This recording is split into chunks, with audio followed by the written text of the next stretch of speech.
ជានិស្សិតអូនជានារីរងចោស្គាល់គ្នាដំបូងនៅថ្ងៃជួលឆ្នាំ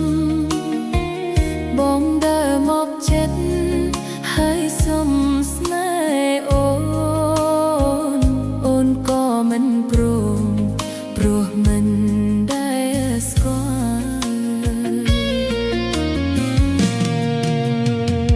បងក៏ប្រាប់ថា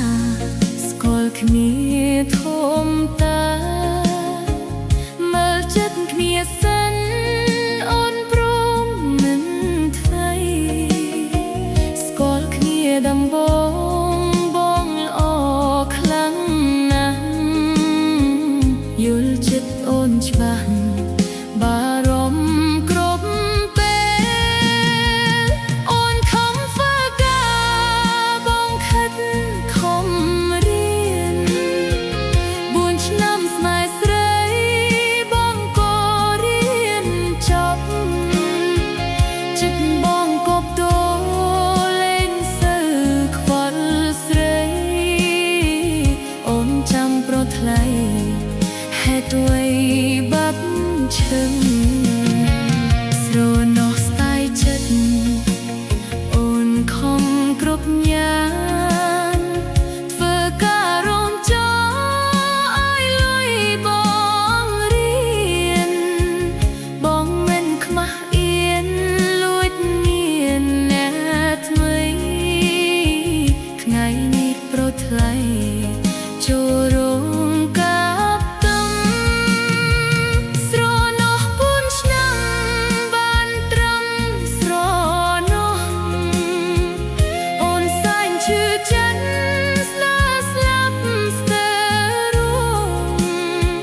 ព្រោះតែចិត្តប្រសាហាវខខើស្រណោះគ្រប់យ៉ាងសល់ត្រឹមសោកសៅ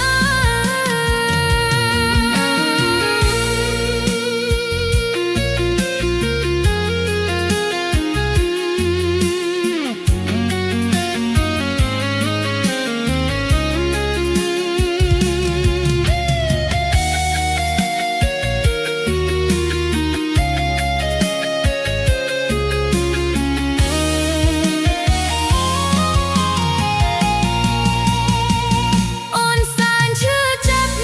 ស្ទើរស្លាប់ស្ទើររស់ព្រោះតែចិត្តប្រ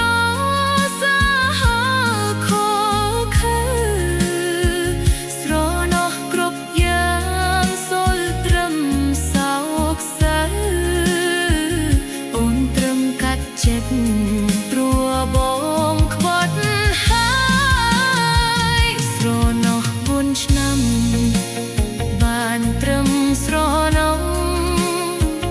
អើយវាចប់បងនឹងទទួលកម្មអូនព្រមណែះបងចាត់ទុក